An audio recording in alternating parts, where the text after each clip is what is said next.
Hello guys, welcome back to our YouTube channel survival of the fittest. आज हम लोग discuss करेंगे gene regulation in bacteria. Bacteria के अंदर किस तरह से जीन्स का रेगुलेशन होता है। इसके अंदर हम लोग बेसिकली पढ़ते हैं लेक ओपेरॉन। ओपेरॉन मीन्स जो ओपेरा वर्ड से लिया गया है ओपेरॉन, जिसमें काफी सारी चीजें मिलके एक साथ एक किसी मैकेनिज्म को फॉलो कर रहे हैं, किसी एक प्रोसेस को प्रोसीड कर रहे हैं, तो उसको बोलते हैं ओपेरॉन। ओके, तो यहाँ पे एक रेगुलेटरी सीक्वेंस काफी सारे जीन्स का रेगुलेशन करेगी एक साथ। तो इसमें जैसे कि lake operon means lactose operon. Lactose के लिए कौन कौन से जीन रेस्पॉन्सिबल होते हैं लेक्टोज के सिंथेसिस के लिए। लेक्टोज ओपेरॉन क्या है, एक केटाबोलाइट ओपेरॉन है, जिसमें लेक्टोज जब प्रेजेंट रहेगा तभी इसका केटाबोलिज्म होगा। ओके, अदरवाइज ये जो जीन है वो साइलेंट मोड में रहते हैं या फिर एक्सप्रेस नहीं होते हैं, लेकिन कुछ ना कुछ बेसल लेवल पे यहाँ पे ट्रांसक्रिप्शन चलता रहता है। ओके, सो जीन्स जो रेस्पॉन्सिबल होते हैं इसमें मेनली थ्री जीन्स होते हैं, lac Z, lac Y and lac A. Lac Z किसके लिए रेस्पॉन्सिबल होता है, ये बीटा गैलेक्टोसाइडेज बनाता है जो लेक्टोज को ब्रेक डाउन करता है ग्लूकोज एंड गैलेक्टोज में। जैसे किसी बैक्टीरिया को जो ग्रोथ मीडियम में अगर ग्लूकोज प्रेजेंट है तो वो ग्लूकोज को एफिशिएंटली यूटिलाइज करेगा। देन जब ग्लूकोज वहां पे प्रेजेंट नहीं है और लेक्टोज अगर प्रेजेंट है तो वो क्या करेगा, लेक्टोज को यूटिलाइज करने लग जाएगा।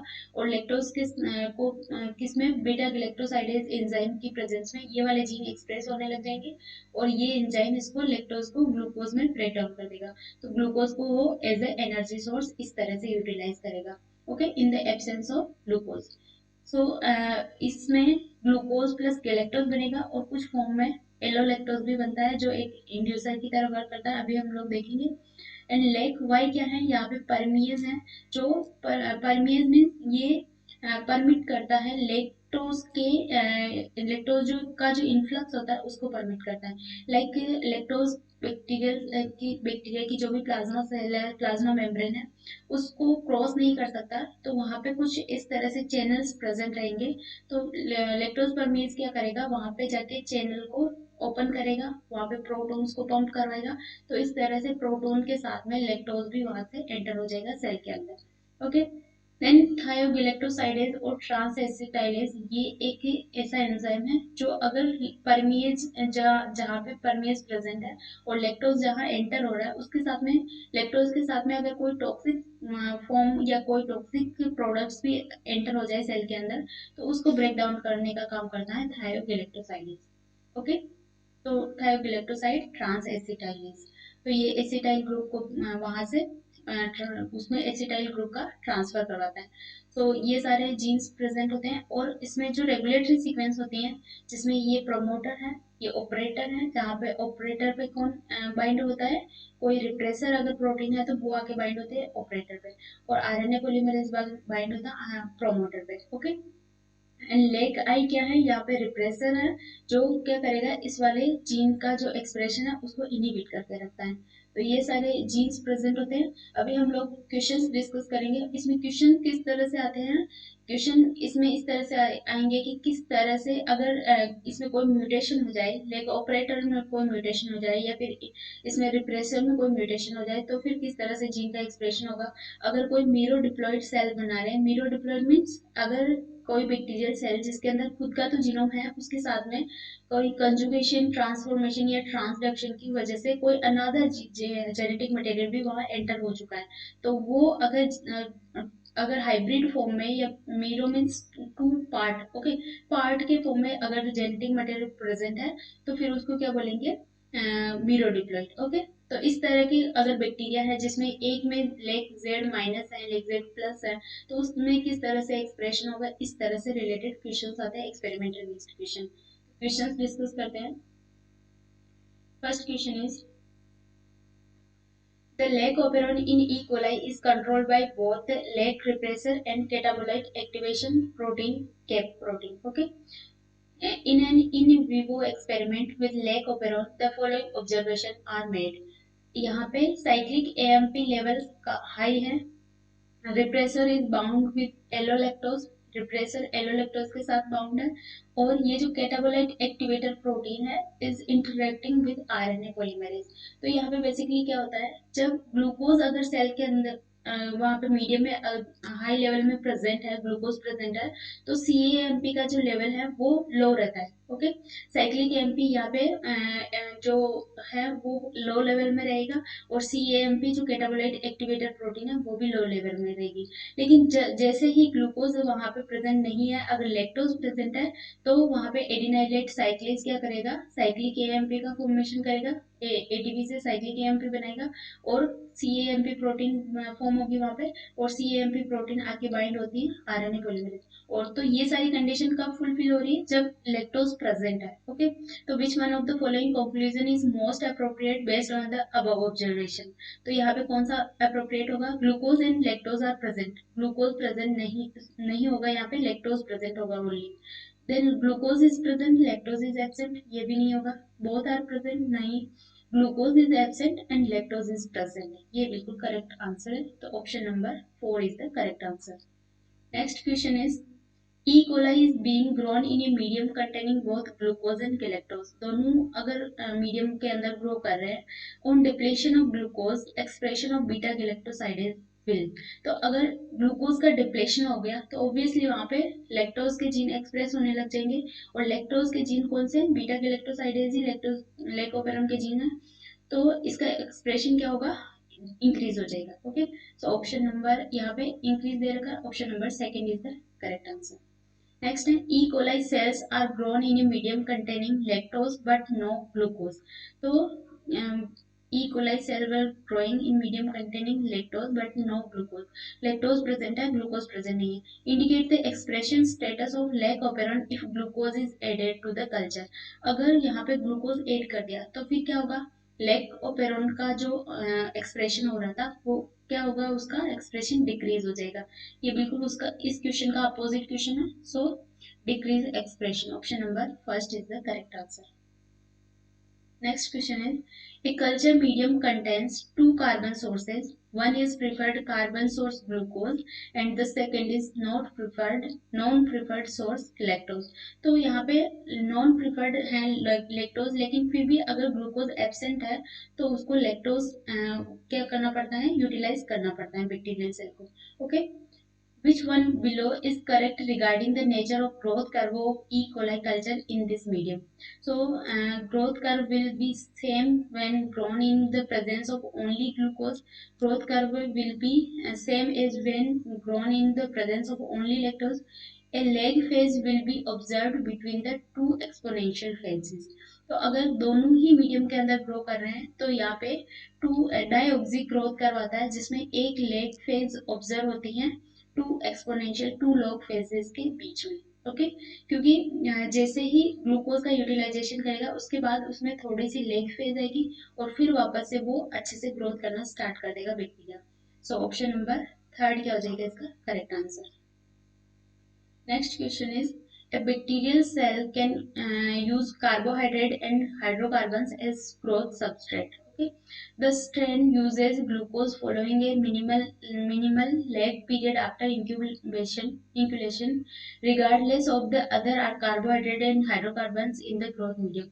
The following observation also made। Okay, in the absence of glucose, lactose is used after a lag period of about 3 times as long as lag period for glucose utilization।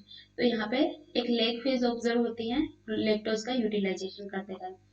And the presence of hydrocarbons does not affect the lag period for the utilization of lactose। तो ये भी observation है कि presence of hydrocarbon does not affect the lag period of utilization of lactose। अगर कोई another hydrocarbon भी present है तो वो भी lag phase को कोई अफेक्ट नहीं करेंगे।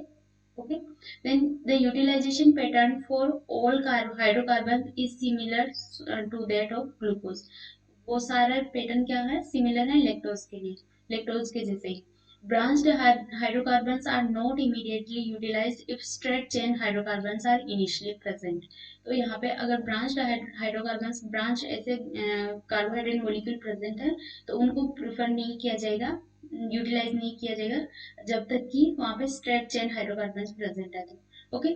उसके बाद क्या होगा, which one of the following specific regulatory mechanism is consistent with the above observation related to carbohydrate and hydrocarbon utilisation.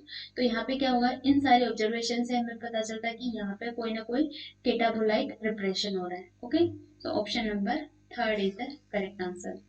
Next question is lac repressor inhibits expression of gene in lac operon, whereas purine synthesis is repressed by the per repressor. Okay, तो purine synthesis biosynthesis के लिए कोई repressor है जिसको बोला जाता है पर, और लैक्टोज के लिए लेक आई होता है।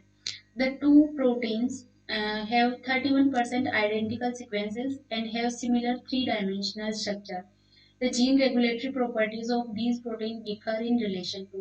तो ये किस तरह से डिफर करेगी एक दूसरे से, binding of small molecules to the repressor. तो रिप्रेसर से कोई ना कोई इसका जो को एक्टिवेटर या को रिप्रेसर अगर बाइंड होता है तो वो दोनों के अंदर क्या होगा, डिफरेंट होगा। जैसे एलोलैक्टोज बाइंड होता है लैक्टोज ऑपेरन के अंदर, तो पर प्रोटीन में कोई ना कोई अनदर वहां पे मॉलिक्यूल या प्रोटीन बाइंड होगा, तो वो क्या होगा, इसमें डिफरेंट होगा। Then presence of recognition site on the genome. तो जीनोम के अंदर जो रिकॉग्निशन साइट है वो एक स्पेसिफिक जीन के लिए स्पेसिफिक होती है, स्पेसिफिक प्रोटीन के लिए, तो ये इन दोनों के अंदर अलग अलग होगी। ओके, उसके बाद ओलिगोमेरिक नेचर ऑफ रिप्रेसर, ये फिर भी सिमिलर हो सकता है, दोनों ओलिगोमेरिक फॉर्म में हो सकती है। ओके, डीएनए बाइंडिंग प्रॉपर्टी भी उनकी सेम हो सकती है, हेलिक्स टर्न हेलिक्स है या फिर ल्यूसीन जिपर है, वो किस तरह की है वो सिमिलर हो सकती है। ओके, तो सी डी नहीं होगा, करेक्ट स्टेटमेंट क्या हो जाएगा हमारा, A and B, option number first. Next question is E. coli was grown in the three different experimental conditions. In one is was grown in medium containing glucose as carbon source. In the second, in medium containing both glucose and galactose, and third was infected with FAS.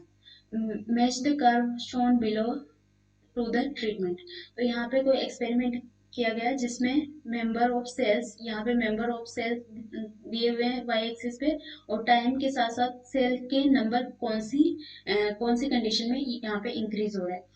तो अगर ये वाला जो graph हम लोग देखें सी वाला, तो फाज का अगर जिसमें इन्फेक्शन होगा वो क्या करेंगे, थोड़े से ग्रो होंगे और वापस से फॉल डाउन हो जाएंगे इस तरह से। तो डेफिनेटली सी क्या होगा, जहाँ पे फाज का इन्फेक्शन हुआ है। ओके, बैक्टीरियल फाज क्या करेगा, बैक्टीरियल सेल को यूटिलाइज करेगा, बर्स्ट कर सकता है वहां पे। तो ये बिल्कुल सी वाला किसका हो जाएगा, infected with fast. And B, B को अगर देखें तो बी में क्या हो रहा है, एक कोई भी लेग फेज नहीं आ रही, यहाँ पे डायरेक्टली क्या हो रहा है, इस तरह से इस तरह का हाइपरबोला करवा रहा है। तो इसका मतलब क्या है, यहाँ पे ग्लूकोज प्रेजेंट है, ग्लूकोज को डायरेक्ट यूटिलाइज कर रही है bacterial cell, so B must be glucose. And यहाँ पे अगर ए के अंदर देखें तो एक थोड़ी सी यहाँ पे लेग फेज आई और वापस से इसमें ग्रोथ कंडीशन आ गई। तो one lag phase between two log phase two exponential phase कब आती है, जब ग्लूकोज एंड गैलेक्टोज दोनों की प्रेजेंस में अगर उसको ग्रो करते हैं। सो ए के अंदर क्या होगा, ग्लूकोज गैलेक्टोज दोनों ही प्रेजेंट है, B only glucose and C infected with fast. So A is grown in glucose and galactose, ये करेक्ट है, B in glucose and C is in infected with fast. तो ऑप्शन नंबर सेकेंड ही यहाँ पे क्या हो जाएगा, correct. Next question is two E. coli cultures A and B are taken. Culture A was earlier grown in the presence of optimum concentration of gratuitous inducer IPTG। तो IPTG क्या होता है, यहाँ पे ये इस तरह से इंड्यूसर की तरह वर्क करता है, और ये क्या करेगा, बीटा गैलेक्टोसाइडेज जीन का एक्सप्रेशन करवाएगा, एलोलैक्टोज फॉर्म करेगा और एलोलैक्टोज रिप्रेसर के साथ बाइंड हो जाएगा। ओके, तो इसमें क्या होगा, आईपीटीजी डायरेक्ट रिप्रेसर के साथ बाइंड हो जाता है, जिसकी वजह से बीटा गैलेक्टोसाइडेज जीन का एक्सप्रेशन स्टार्ट हो जाता है, means lactose lac operon start हो जाता है।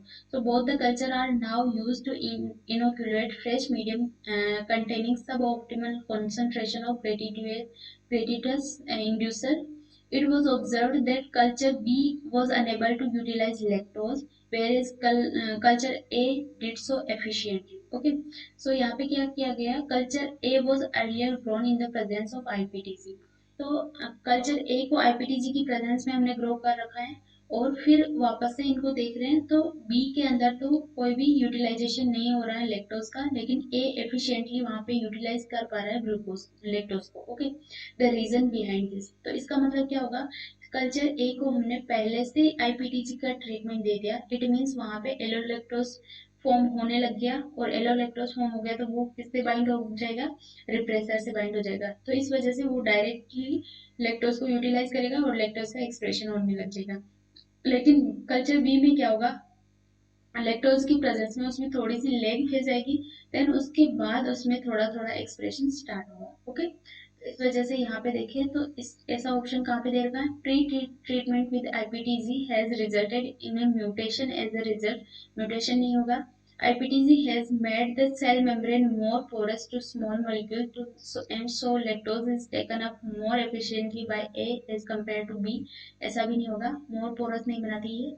In culture A, lactose permease was induced at a high level during pre-treatment with IPTZ, which allowed the preferential uptake of lactose. तो यहाँ पे क्या होगा, जैसे ही IPTZ आएगा वो एलोलेक उसके रिप्रेसर के साथ बाइंड हो जाएगा, और क्या होगा यहाँ पे हाई लेवल में कोई ना कोई लेक्टोज परमेज फॉर्म होने लग जाएगा, और लेक्टोज परमेज फॉर्म हो गया तो क्या होगा, वहां पे एफिशिएंटली लेक्टोज का यूटिलाइजेशन हो सकता है। तो ऑप्शन नंबर थर्ड यहाँ पे अप्रोप्रिएट लग रहा है। In culture A IPTG activated receptor which bound lactose, ऐसा कोई नहीं, कुछ नहीं होगा, रिसेप्टर नहीं होता है, तो ऑप्शन नंबर थर्ड क्या हो जाएगा इसका correct answer. Now next is, in context to lac operon, if two bacterial stand P and P2 with the genotype, ये ऑपरेटर कॉन्स्टिट्यूटिवली एक्सप्रेस्ड है, I पॉजिटिव है और Z क्या है यहाँ पे नेगेटिव है, and O positive I negative Z positive, means यहाँ पे ऑपरेटर कॉन्स्टिट्यूटिवली एक्सप्रेस हो रहा है, और ये क्या है, रिप्रेसर प्रेजेंट है, और बीटा गैलेक्टोसाइडेज के जीन यहाँ पे एब्सेंट है। ओके, ये स्ट्रैंड कौन सी है, P1 स्ट्रैंड है, और P2 में क्या हो रहा है, यहाँ पे ऑपरेटर प्रेजेंट है, रिप्रेसर प्रेजेंट नहीं है, और ये बीटा गैलेक्टोसाइडेज प्रेजेंट है। Were used to produce miro-diploid daughter strand D. Which one of the following statement correctly predict the expression of Z beta galactosidase activity in all the three strand? Okay, जिसमें first है जहाँ पे operator present देगा, inducer है, denote the wild type allele of respective genes. Okay, तो यहाँ पे अगर इसको अलग अलग से देखें तो P1 के अंदर तो बीटा गैलेक्टोसाइडेज का जीन ही प्रेजेंट नहीं है, तो इसमें तो क्या होगा, कोई एक्सप्रेशन नहीं होने वाला, तो P1 में कोई एक्सप्रेशन नहीं होगा, और P2 में क्या होगा, रिप्रेसर यहाँ पे प्रेजेंट ही नहीं है, रिप्रेसर अगर प्रेजेंट नहीं है तो वो कॉन्स्टिट्यूटिवली एक्सप्रेस होता ही रहेगा लेक्टोज ओपेरॉन, तो P2 में क्या हो जाएगा, कॉन्स्टिट्यूटिवली एक्सप्रेस होगा, और उसके बाद अगर यहाँ पे इसको मीरो डिप्लॉयड बना दिया, तीन दोनों ही जीन को एक साथ में कर दिया, कंबाइन कर दिया, तो फिर क्या होगा, यहाँ पे कॉन्स्टिट्यूटिवली एक्सप्रेस हो रहा है, लेकिन यहाँ पे Z नेगेटिव है और यहाँ पे Z पॉजिटिव है, मींस बीटा गैलेक्टोसाइडेज प्रेजेंट है और ऑपरेटर प्रेजेंट है, लेकिन ये वाला इंड्यूसर यहाँ ये क्या हो जाएगा, यहाँ पे आके बाइंड हो सकता है रिप्रेसर, तो ये रिप्रेसर अगर बाइंड हो सकता है तो जब लैक्टोज प्रेजेंट होगा तब क्या होगा, इसमें एक्सप्रेशन होगा, तो जब लैक्टोज प्रेजेंट होता है और एक्सप्रेशन होता है तो उसको बोला जाता है इंड्यूसिबल एक्सप्रेशन। ओके, तो इंड्यूसिबल एक्सप्रेशन होगा मीरो डिप्लॉइड के अंदर। सो ऐसा ऑप्शन कहाँ पे, P1 no expression, P2 constitutive expression and D is inducible expression, first option correct हो जाएगा हमारा। Okay, next is, with reference to lac operon, what will be the phenotype of an E. coli strain having a genotype lac I, यहाँ पे operator present है, beta galactosidase present है और परमेज present नहीं है, परमेज यहाँ पे नेगेटिव है, देन एफ डैश जहाँ पे मीरो डिप्लॉयड है जिसमें इंड्यूस ये क्या है, रिप्रेसर प्रेजेंट है और ऑपरेटर कॉन्स्टिट्यूटिवली एक्सप्रेस है, लेकिन बीटा गैलेक्टोसाइडेज के जीन्स यहाँ पे प्रेजेंट नहीं है, और परमेज क्या है यहाँ पे प्रेजेंट है, तो फिर क्या होगा, inducible for both beta galactosidase and lake permease, constitutive for both beta galactosidase and lake permease, and inducible for beta galactosidase के लिए इंड्यूसिबल होगा। ओके, क्योंकि यहाँ पे क्या हो रहा है, यहाँ पे तो बीटा गैलेक्टोसाइडेज का जीन प्रेजेंट ही नहीं है और यहाँ पे प्रेजेंट है, तो ये क्या होगा, इंड्यूसिबल होगा। Then constitutive for lac permease के लिए क्या होगा, ये कॉन्स्टिट्यूटिवली एक्सप्रेस करेगा, बिकॉज यहाँ ऑपरेटर भी कॉन्स्टिट्यूटिवली प्रेजेंट है और परमेज का जीन भी प्रेजेंट है। Okay, so option number third क्या हो जाएगा इसका correct answer. Next is mutants of lac Y जो परमेज है उसके अंदर म्यूटेंट्स हो गए, म्यूटेशन हो गया। Gene of E coli do not synthesise the lactose permease protein. The following statements refer to behavior of LAC-Y mutants under different experimental conditions. No synthesis of beta-galactosidase when permease cells are induced with lactose. Synthesis of beta-galactosidase when cells are induced with lactose. Okay. अगर यहाँ पे beta galactosidase का synthesis नहीं होगा अगर परमेज gene यहाँ पे absent है तो ओके। तो ए तो यहाँ पे करेक्ट हो जाएगा। उसके बाद no synthesis of beta galactosidase when cell are induced with IPTG. तो आईपीटीजी से अगर इंड्यूस कर रहे हैं तो परमेज की वहाँ रिक्वायरमेंट ही नहीं होगी, तो यहाँ पे तो डेफिनेटली वो एक्सप्रेस होगा। तो ये तो करेक्ट, ये तो इनकरेक्ट हो गया। उसके बाद synthesis of beta galactosidase when cell are induced with IPTG, ये करेक्ट है। ई में क्या दिया हुआ है, the cells induced with IPTG can not grow in the presence of TONPG. TONPG क्या है, एक टॉक्सिक सब्सटेंस है जो एंटर हो जाता है आईपीटीजी के साथ में। Okay, so tone PG is a compound whose uptake is mediated by lactose permease। lactose permease के साथ में ये क्या हो जाता है, अपटेक हो जाता है and cleaved by beta galactosidase to release a toxic compound. ये क्लीव्ड बाय बीटा गैलेक्टोसाइडेज से नहीं होगा, थायोएसाइलेज से ये क्या होगा, क्लीव होता है। ओके, तो ये बिल्कुल रॉन्ग हो जाएगा। उसके बाद cells induced with IPTG can grow in the presence of TONPG, ये बिल्कुल करेक्ट स्टेटमेंट है। Cells induced with IPTG, IPTG से अगर इंड्यूस्ड हो रहा है तो वो टोन पीजी के प्रेजेंस में भी क्या होगा, ग्रो होगी, बिकॉज उसको यहाँ से थायोइलेक्ट्रोसाइडेज जो एंजाइम है वो क्या करेगा, कट कर सकता है। तो एफ यहाँ पे करेक्ट है, ई रॉन्ग हो गया, डी करेक्ट है, D F A D F. Okay, option number first यहाँ पे करेक्ट होना चाहिए। Okay, next question is a merodiploid stand of E. coli with the genotype, ये वाला जीनोटाइप है। ओके, जिसमें कॉन्स्टिट्यूटिवली एक्सप्रेस्ड है लेकिन बीटा गैलेक्टोसाइडेज प्रेजेंट नहीं है। और इसमें क्या है, बीटा गैलेक्टोसाइडेज प्रेजेंट है, ऑपरेटर प्रेजेंट है, परमेज प्रेजेंट है, was constructed. The activity of beta galactosidase enzyme was measured in this stand upon following treatment. तो यहाँ पे कोई इंडक्शन नहीं हुआ, अगर इंडक्शन नहीं होगा तो फिर क्या होगा, यहाँ पे थोड़ा एक्सप्रेशन थोड़ा लो लेवल में होगा। अगर induced with an mole of IPTG, IPTG से इंडक्शन कर रहे हैं तो काफी सारे अमाउंट में यहाँ पे क्या हो जाएगा, बीटा गैलेक्टोसाइडेज अच्छे से एक्सप्रेस होगा जिनका expression. Induction with an mole of lactose, lactose के प्रेजेंस में भी वो अच्छे से एक्सप्रेस होगा लेकिन वो थोड़ी सी लेग फेज आएगी उसके बाद एक्सप्रेस होगा। एज कंपेरिजन टू आईपीटीजी वो थोड़ा लो लेवल में एक्सप्रेस होगा। Then induction with n mole of lactose in the presence of n mole of glucose, तो ग्लूकोज और लैक्टोज दोनों ही प्रेजेंट हैं तो वहां पे बेसल लेवल का ट्रांसक्रिप्शन होगा, थोड़ा लो लेवल में क्या होगा, जीन का एक्सप्रेशन होगा। तो ऐसा ऑप्शन कहाँ पे है, जहाँ पे आईपीटीजी में सबसे ज्यादा दिख रहा है, लैक्टोज के प्रेजेंस में भी दिख रहा है, लेकिन ए एंड डी के अंदर थोड़ा लो लेवल में दिखाई दे रहा है। तो ए में यहाँ पे जीरो दे रखा, तो जीरो तो होता ही नहीं है, ली की एक्सप्रेशन होता रहता है, बेसल लेवल एक्सप्रेशन इसका होता ही रहता है, थोड़ा बहुत तो एक्सप्रेशन होगा। तो ये तो रॉन्ग हो गया। उसके बाद यहाँ पे तीनों में हाई लेवल दिखा रखा है, ये बिल्कुल रॉन्ग है। उसके बाद इसमें देखें तो यहाँ पे भी जीरो दे रखा है, ये भी रॉन्ग हो गया। तो इस तरह से ए एंड डी में थोड़ा लो लेवल में जिनका एक्सप्रेशन होगा, आईपीटीजी की प्रेजेंस में हाई लेवल में होगा और उससे थोड़ा सा लो लेवल में होगा लैक्टोज के प्रेजेंस में। ऑप्शन नंबर थर्ड क्या हो जाएगा यहाँ पे हमारा अप्रोप्रिएट। और ये क्या है, बीटा गैलेक्टोसाइडेज की एक्टिविटी दे रखी है वाई एक्सिस पे और ये ट्रीटमेंट है हमारे ABCD। Okay, next question is E. coli mutants isolated from a genetic screen showed following classes of mutation। तो यहाँ पे म्यूटेशन हुआ है, पॉइंट म्यूटेशन इन लेक आई। अगर लेक आई के अंदर म्यूटेशन हो गया तो वहाँ पे क्या होगा, कॉन्स्टिट्यूटिवली एक्सप्रेस करेगा लेक ओपेरॉन। फर्स्ट में ये ऐसी कंडीशन हो सकती है। उसके बाद deletion immediately down stream of the transcription start site of the lake ZYN messenger RNA. तो अगर जहाँ पर ट्रांसक्रिप्शन की स्टार्ट साइट है उसके जस्ट इमीडिएटली डाउन स्ट्रीम में अगर कोई म्यूटेशन होता है तो डाउन स्ट्रीम में क्या प्रेजेंट रहता है, ऑपरेटर प्रेजेंट, वहाँ पे क्या प्रेजेंट रहता है, जहां से लेक आई जो रिप्रेसर है वो वहां पे बाइंड होगा। तो अगर लेक आई रिप्रेसर वहां बाइंड नहीं हो पाएगा तो फिर क्या होगा, वहां पे भी कॉन्स्टिट्यूटिवली जीन का एक्सप्रेशन होना चाहिए। Okay, then duplication of part और होल ऑफ लेक वाई अगर होगा तो यहाँ पे कोई एक्सप्रेशन, यहाँ पे इंडिसिबल एक्सप्रेशन हो सकता है। डुप्लीकेशन ऑफ पार्ट और होल ऑफ लेक ए का अगर यहाँ पे क्या वो, अगर डुप्लीकेशन हो गया, कुछ म्यूटेशन हो गया, तो यहाँ पे भी इंड्यूसिबल एक्सप्रेशन हो सकता है। तो choose the option which is likely to result in constitutive expression of lac operon. तो कॉन्स्टिट्यूटिवली एक्सप्रेशन कहाँ पे होगा, फर्स्ट वाले ऑप्शन में होगा और सेकंड वाले ऑप्शन में होगा, both A and B. First option क्या हो जाएगा इसका करेक्ट आंसर।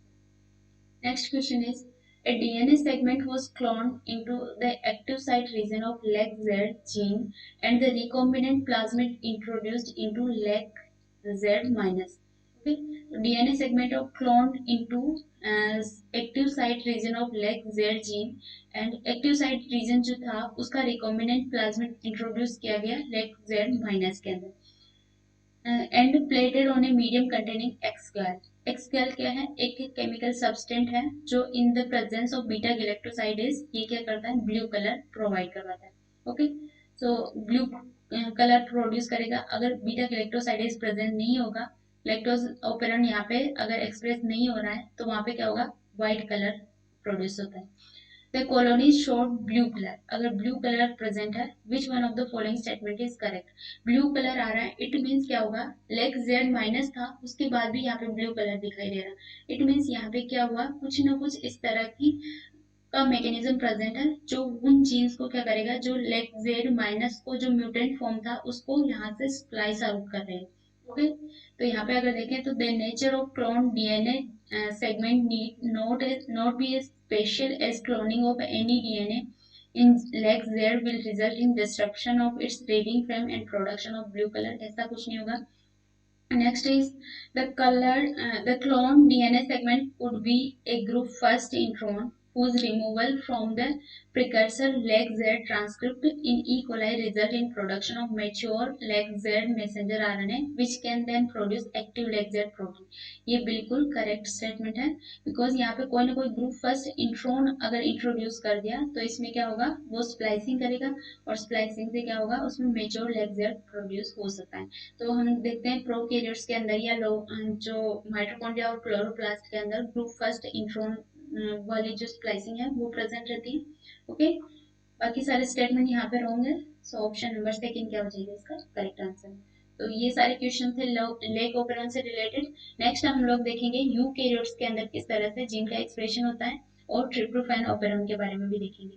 तो I hope you like this video, thank you so much for watching. अगर आपको वीडियो पसंद आते हैं तो लाइक जरूर करें। Thank you.